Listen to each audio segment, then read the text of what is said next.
Welcome to Authors Revealed. I'm Becky Anderson. I am so excited. One of my favorite books of the year, The Winter Soldier, the author Daniel Mason. What a great story about history, about World War I. It's a war story, it's a romance, and a doctor's journey to becoming a real doctor.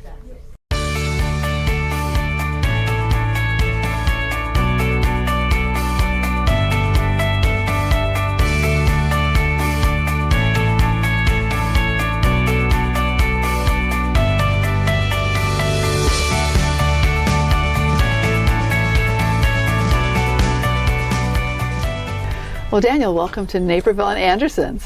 Thanks for having me. Oh, I'm so thrilled when we heard that you were going to come for an event, because this book, I'm going to have to tell you, it's one of my favorite, if not my favorite book of this year. Oh, wow. Thanks so much. And I love historical fiction, but this book, besides it's so beautifully written, it really opened my eyes to so much of World War I when you think about it, in the Eastern Front and what was happening in so many different ways. There's so many layers of this book to talk about and to think about. And I think that's why I loved it. And I don't want to get no spoilers. We agree in this interview. Fair enough. No spoilers. But the ending was perfect. Thank you. Yeah. Not what I expected, but it was right. Yeah. Hopefully it's not what you expect. No, it wasn't. And that's what made it so right, I think. So, this book, it's gotten incredible reviews. You've had so many authors that we as booksellers absolutely adore, from Anthony Doerr, Light We Cannot See. You had Abraham Verghese write up, Cutting for Stone. You've had, and Anthony Marra, his review in the New York Times was so wonderful, and we love his writing. But now the book's been out since September. But what are you hearing from readers, regular readers? Now we know that all the authors we love this book. So what are you hearing from just readers? I know you've had a big tour, and seeing other bookstores. But what are they telling you about this book? Sure. So it's been fun. So I've been on the road now maybe for about a month or so. Yeah. In the beginning, no one had read the book, and then now, as the tour has gone on, I meet more and more readers who actually have read it. Yeah. And there's a couple different groups. So one group that's interesting are physicians, right, who find in the story, which is a story of the terror of new responsibility, a reflection of their own experiences. And so that's been something at readings where sometimes a very senior physician in the audience will raise their hand and share how reading about the protagonist in the book's experience, because he's a medical student when he goes out to serve, completely unprepared for what he's going to see. The doctor will then share about how that reminds them of their experience. Yeah. And then there's another group that's been wonderful and surprising to talk to, which are people who have had grandparents, but even more amazingly, parents who served in the First World War.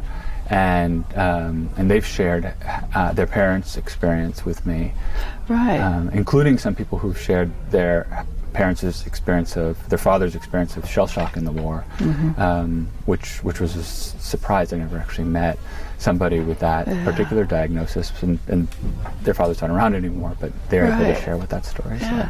So. And I guess for me, it's kind of a personal story, because my great uncle was part of the Polar Division from Michigan that went to the Eastern Front. Oh, wow. And they were killed by the Russians, and there's a book coming out. It was called the Polar Bear Division. Wow, I don't know that story. And my mother still has his World War I uniform, and the letters that he wrote back and forth to his parents. Oh my gosh, how incredible. So it's just, because when we think of World War I, we don't think of the Eastern Front as much. Right. We think of it, and I think what's so great about this book, and I don't know if you intended to have it come out now, but when, a week from today is the 100th anniversary of the end of World War I.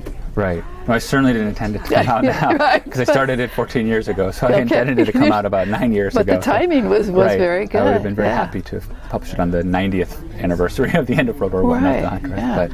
Yeah. But right, so in a few days it'll be the 11th day of the 11th month and the 11th hour in the West. The fascinating part about the Eastern Front is that there was some optimism that the war would come to an end, but there really was a very long end to the war on the Eastern Front, with fighting in particular areas persisting well into the 1920s. Yeah. So you said you started it 14 years ago. Where did the story sort of originate? Where did that seed start to grow for this story? A bit accidentally. So I originally intended to write a totally different book, about a psychiatrist in Vienna in the 1920s, and one of his patients at an asylum that he worked at.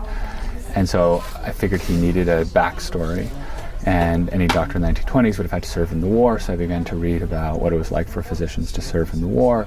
And because I chose in Vienna, really just because of Vienna's rich psychiatric history, he was probably going to be either fighting in the East or fighting in the South. And then I came across this anecdote of how the Austro-Hungarian army was so unprepared for fighting that they had to enlist dentists, veterinarians, and then even medical students with no clinical training to serve as surgeons in field hospitals. And I had just finished my own medical training shortly before I stumbled across this fact. And so the idea that there was somebody else who had just gone through what I went through, who was facing these responsibilities that I couldn't conceive of, was something that drew me in. So the war quickly became the dominant setting for this medical coming of age. Well, this there's, like I said before, there's so much to love in this book, and you were telling about the different people who, the way that doctors react to when they see you speak and do readings, and then what other people when they read the book. But the characters in this are just absolutely incredible, just beautiful. And Lucius, the 22-year-old medical student, coming from the Polish aristocracy, living in Vienna. He lives with his parents. And I just wanted to ask you, when you think about the aristocracy, whether you're German, you're Austrian, you're whatever, but becoming a doctor was a huge step down. Right. So tell us, it was so interesting to hear about Lucius and what his parents thought, and sort of trying to convince him out of doing this and going to med school. Right. He doesn't have any doctors in his line. Right. And it's a line that traces on one side its way to previous Polish king, and then on the other side all the way back to Noah of the Bible, which there are some Polish families that trace their lineage to. Wow. So quite aristocratic, and his mother's quite a businesswoman. His father is this old-fashioned soldier gentleman who would expect all his male sons to serve in the cavalry like he did, and his mother would expect her son to be maybe a business person or to serve in the cavalry as well. And so the idea that he's going to get his hands dirty by practicing medicine is something sort of beyond her imagination. I loved his parents. They were great characters in the book. Thank you. But so the DNA of Lucius, how much of that is you?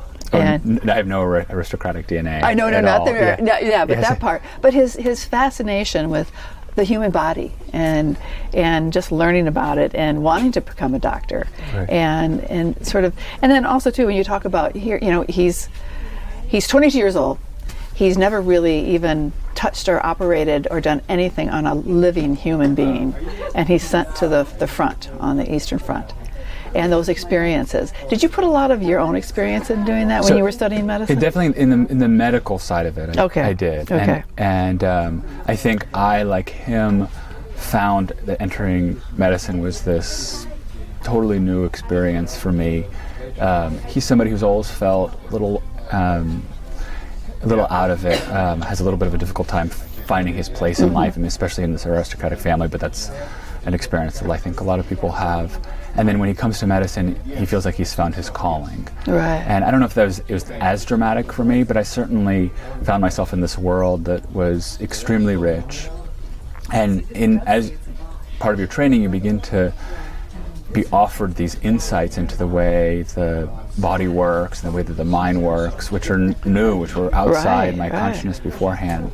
And that's a very powerful feeling. I can still remember after taking anatomy at medical school, sitting on the train in San Francisco and looking at people and having this sudden sense of almost having a kind of X-ray vision, because I had spent this time dissecting a cadaver and seeing what was inside people, and now I could suddenly see something that I hadn't been able to see before. And that's a very bewitching sentiment to have. And it's so interesting with Lucius and his friend. He comes from the aristocracy, and his friend barely has money to. Right. And I just thought it was so interesting to see this young man from the aristocracy going to school with someone who comes from a completely different background. Right. Yeah. And medicine has often been a melting pot. And I don't want to say always, but in Vienna at the time it was a place that offered a certain amount of social mobility for people. So his friends there are Poles, Jews, people who have come and settled. And Vienna was this incredibly diverse city at the time, and so they've come to train. Now there's still a lot of prejudice that they encounter at the medical school, and yet at the same time it was a place that they could study. Yeah. I think the one thing about when he is called to the front and his journey there. This book is a lot about journeys in a lot of different ways, whether of the mind, the spirit, or physical journeys. But his emotions as he's leaving, by train, leaving Vienna, but going all the way, and then the horseback ride with the hussar was just incredible. And I don't want to give too much because there's so many wonderful scenes in this book of what happens, but it's also what he does medically. And he's never done anything for this hussar. It was just incredible, that scene. Right. Yeah. Without giving away the specifics of it, I think that so he has a very romantic view of what medicine's like, and he imagines that there's going to be someone with a gunshot wound to his hand, and he's going to rush in and he's going to amputate the hand, and it's going to be very clean, and he's going to save the man, and he's going to be thanked, and this is the way that medicine works. But this horseman who escorts him turns out to have an extremely common condition, which lay waste to huge parts of the army. I'm not giving anything away to say that he has a stricture secondary to gonorrhea, which was as much of a scourge for the army as some of these more dramatic battlefield wounds. And so I think that part of Lucius's coming of age as a doctor is this realization that what people suffer from is not always the sort of romantic lance wound that you thought someone might get on a battlefield, but actually something. In fact, he has a certain amount of disdain for those doctors who would take care of this sort of problem. He doesn't want to be the guy who takes care of this problem. But he realizes that this horseman's probably going to die on his hands unless he takes care of this problem. So it's his first big dramatic medical moment, which is not as romantic as he imagined, but utterly important. But he makes a huge difference for this soldier. The research, you must have done a tremendous amount of research, whether it was medicine at the time, what warfare was like at the time, what it was like on the Eastern Front, the Carpathians, everything was like that. I mean, when you think of all that, how much did you do? And is it hard to stop the research because you're going to go down the rabbit hole and never come back? But then also, when do you decide to stop and I have to start writing? Well, it's always back and forth with me. So I love the research. One of the joys of doing this is learning about this period that I knew very, very little about. And in medicine, which I knew very little bit about, because I would say most of what I've learned is not applicable to this time. We spent a lot of time learning different kinds of antibiotics. There's no antibiotics in this time, so we have to learn a different kind of medicine. But it's fascinating. And this area of the war I didn't know anything about. So I think that I tend to like it. There's always a risk of me going down the rabbit hole. And I would say that in my own mind, I try to tell myself, because of this risk, that fiction first, a little bit of a mantra, that I have to work on, that it's the novel. But if I'm stuck, whether it's because I need to know what kind of uniforms a soldier wears, or I'm stuck just because I'm stuck, which happens, then I'll often turn to research to kind of rekindle some of the excitement or find new material to weave back into the book. So you kind of go back and forth. I mean, you do all your basic, but then you go back to sort of as a getting back into the story. I mean, I'm still, I wouldn't say researching the book, but I found a trove on my computer of old photographs that I'd forgotten that I had from the front. I found myself going through them and even encountering a couple, thinking, wow, that's really an amazing image. I wish I hadn't lost that. No, I saw those on your website. You had some incredible photographs of the time period. And I'm just going to say what you wrote was so incredibly visual.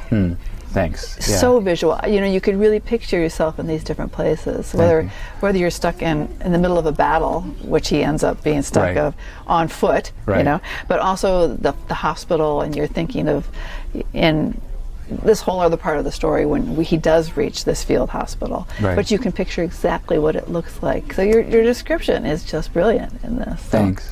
But when he does reach the hospital, and there are no doctors at this point, and there is a nun, her name is Margarete, and she basically is treating all of the patients, dozens of them within this church that's basically become this field hospital. The part of the roof has been bombed. I mean, there's just so many incredible things.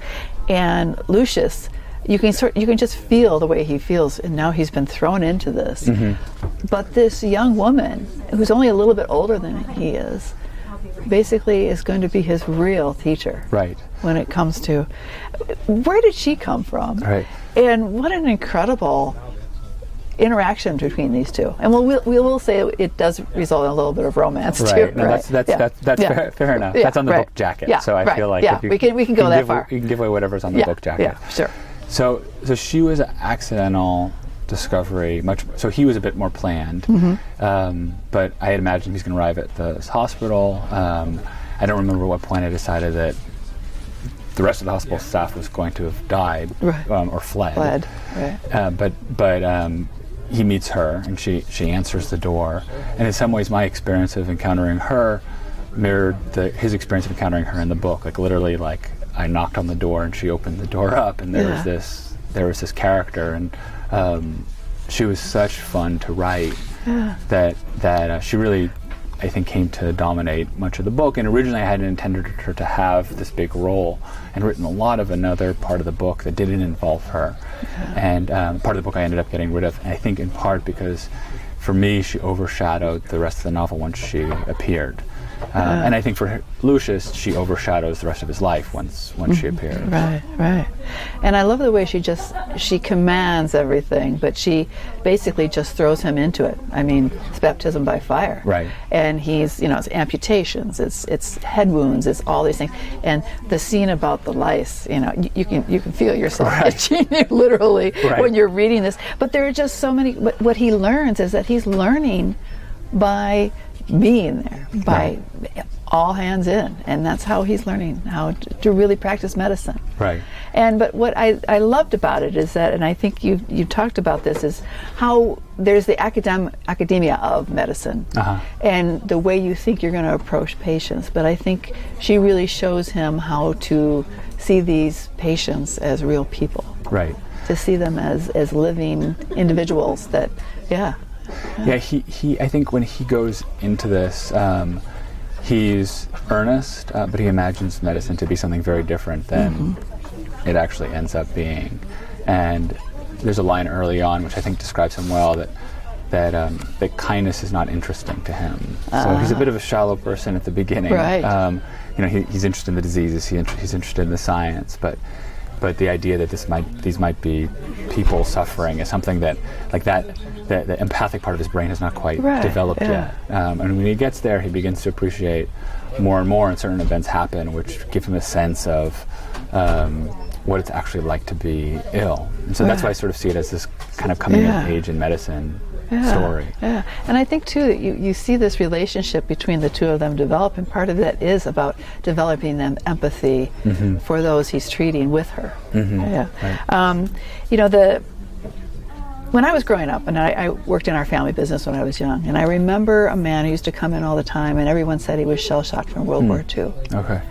And this book is you talk about when did medicine really start discovering that there was PTSD, what we call it today, compared to calling it back then as being shell-shocked. And the study of this was just beginning during World War I. So since in the 19th century, there's certainly people who recognize that that after a strong psychological shock or trauma, people could develop psychiatric and physical symptoms. But it wasn't something that was recognized to the degree that it was recognized until World War I, particularly in men. So one of the great surprises of World War I is that men began to exhibit symptoms that were, prior to the war, much more associated with the diagnosis of hysteria, which was generally held by the medical establishment to be a disease either primarily of women or exclusively of women, depending on whose authority you went by. Right. And so all of a sudden you have these armies of men coming down with these symptoms which were unexplainable by the standing neurology of the day. Right. I think one thing that's fascinating about this is that though shellshock shares an origin with PTSD, the way that it looked at that time was very different from the psychological trauma that we would see today. Okay. If you look at like videos, for instance, it looks very neurological. And actually, when I teach, I show some of these old videos, the footage that was taken in patients back then, to our residents to ask, like, what do you think this is? And when we go around the room, everybody has different theories about, well, maybe it's some kind of physical trauma or some kind of infection, or maybe this is the person has encephalitis. There are all kinds of theories. And no one says this is due to psychological trauma. Right. And so it's a great lesson of how distress and trauma can produce symptoms that vary very much in time and place and culture. Right, but no physical injury. It's but without a physical injury. Yeah. Well, what was often complicated is there often was a physical injury accompanying it. But the injury, the patterns of neurologic disease had been reasonably well worked out at that point, and so they knew that if you lost movement in this part of your leg, you'd also lose movement in this part of your leg. Right. But then this kind of injury didn't behave exactly that way, and so it was difficult to figure out what was going on. It was a big mystery. The medical office of the armies on both sides of the war sent these observers out to the front to try to figure out what this condition, which was sending so many soldiers into the hospitals, was. And you can see the sense of mystery in these early reports published in journals like the Lancet, very early on in the war, trying to explain what it is that they're seeing. And so many times, and in the book we see this, they set them back to the front. Right. Yeah. And that's one of the great conflicts that Lucius realizes that he's running up against, and that is, to make someone better means that they're ready to be redeployed.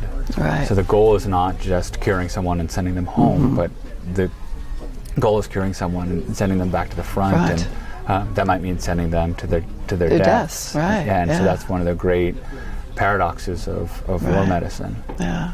And the one patient that Lucius gets very involved in is the one who apparently has this condition, but he has with them these incredible drawings that he's made. I thought that was so fascinating. Right. Yeah, he's an artist. He won't speak. He won't speak. And so all they know about him is that he's illustrated what seems to be a narrative of deployment from the home front into the battlefields. But then the drawings begin to get a little bit strange, which suggests to Lucius that something very troubling psychologically must have been going on with this man. Yeah.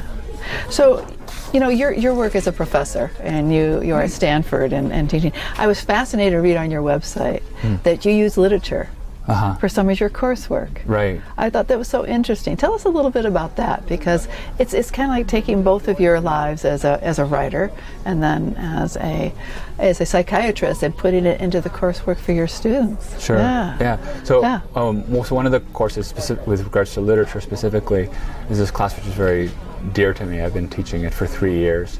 It's called The Literature of Psychosis. Yeah. And we focus on this entity that medicine calls psychosis, which typically includes hallucinations and delusions, and then a number of other related symptoms that are maybe not as famous as those, but make up part of the experience. And we look at different kinds of texts with a goal of understanding what the experience has been like. There's actually a famous definition of a kind of psychosis as something which you can't understand. And so the class, in a way, is an attempt to disprove that, to show that if you use literature, you may not be able to understand exactly what the experience is like, but you can get closer and closer to it. Right. And what pieces of literature have you used over the course of that class? So the class, we run from the non-fictional to sort of more and more abstract explorations. We begin with Ellen Sacks's memoir, The Center Cannot Hold. Okay. We read a short story by Nabokov called Signs and Symbols, which is a very strong depiction. Then we look at psychosis from spiritual perspectives, technological perspectives, sort of the power dynamic of the doctor and the patient. And so we look at Mrs. Dalloway and Septimus Smith's experience. Wow. For the technological, we look at Philip K. Dick, the science fiction I writer. saw the Philip K. Dick, And cool. so that's a lot of fun. Right, for sure. Yeah. And then we end up, so there's some others, and we end up with King Lear, and particularly looking at the character of Tom of Bedlam, this wandering madman in King Lear, this disguise for the character of Edgar, who speaks with this particularly mad Shakespearean language, which is very rich and illuminating. Right. Do you think the literature really informs a lot of what your students, what you're trying to show them, using literature as a tool to get to really show them? I hope so. Yeah. I mean, I believe very. I think it'd be so interesting. Yeah, I believe very strongly, and Yeah. I'd say about half the students who take the class have an intent to go on to medical school, and so my hope is that they keep it in mind, and because otherwise, if you rely on just the medical texts, they're very simplified visions of what the experience can be like. And of course, as a psychiatrist goes on, they meet more and more patients. They understand that the experience is much richer. So it's not like something that can only be understood from literature, but it is a particularly quick way to access an experience, which would be otherwise pretty hard to understand. Well, I think it's similar when you're reading a piece of fiction about something that really happened, or it fills in those emotional gaps that's, just strict fact. And historical facts, can't fill in. So, So I loved a lot of your supporting characters. I love Professor Zimmer. I thought he was great. And I love the mermaid scene, which is so interesting. How those little they were a hoax. Those little mermaids. It's in another book called The Mermaid and Mrs. Hancock. That's what I heard. Yes, I heard that this other book came out just now, which I don't know if it's. I haven't read it yet. It takes place in the late 1800s, like 1785 it takes place, but it's really interesting how you'll have to read it. It's a great book, but it's in the British Museum, one of them, I think. Yeah, so that's really cool. But some of the characters, like some of the orderlies when he makes it to this hospital on the Far East, but I love the prose in your book, and I just wondered, do you really craft it? Because this is not a book. I call this a slow read in the best possible way. Yeah. Thank you. So when you're crafting it, is it something you really, is something you work at to make sure that the description and everything, all the senses are being used in those things? So I'm a pretty obsessive reworker. Okay. I think that's one of the reasons why it took so long. But. I'll tend to read it, and if a sentence is not moving the way I hope that it is, try to figure out a way to make it work. Do you like all the comparisons they're making to Dr. Zhivago? I've only seen the movie. I hate to say. Oh, you have to read the book. Yeah, I know it's embarrassing, but I will. No. Yeah. Well, no, there's just a lot of aspects that remind you of it. But There's just a funny kind of embarrassment that comes when someone compares your book to another book that you haven't read. But that's only a particular kind of. I know, but it's a wonderful comparison. Right, I know. But in a different. But it's the time period similar. That sort of thing. No, absolutely. Yeah. So I want to know, you're a professor of psychiatry, and you teach students. So I want to know, how does that influence your life as a writer and vice versa? So they become more and more connected as time has gone on. I think that my life as a writer influences medicine, and that in fiction, one's goal is to try to craft narratives about people's lives and think about people's lives from perspective of narrative. It's very useful for psychiatry. I mean, that's something that we're trained to do in psychiatry also, to think about the trajectory of a life and psychologically where a person comes from, what their childhood was like, what their families are like. And so in some ways those goals are very, very similar. And medicine trains you, I think, to pay attention to small details, elements of clothing, ways people speak, especially those kinds of details which aren't immediately obvious but are often the details that can provide a diagnosis or some kind of guidance for treatment. And that's useful in fiction as well. Yeah, and it makes the story so much richer. Yeah, thanks. Yes, so much more depth. So, a movie. This is this would make, I mean, just a fabulous movie. Yeah, it would certainly be fun to An adaptation would be wonderful to see. Yeah, but I wanted to ask you, what's next? What are you writing next? So over the past 14 years, I've been working on short stories every couple of years. At this very slow pace, we'll write a short story, but as a result, I've had about 7 come out, and so I'm going to write a couple more, put them together as a collection. Daniel, thank you so much for sitting down with me. And this book, The Winter Soldier, it's one of our favorites here, and it's going to be a favorite book for us to put in any reader's hands that we can get our hands on. Thank you. What a great conversation with Daniel Mason about his new book, The Winter Soldier. He's a doctor and a psychiatrist, and this book has so much in it. It's about history. It's about World War I. It's a war story. It's a romance, but it's about a journey of a young man becoming a true doctor. Thanks for joining me on Authors Revealed.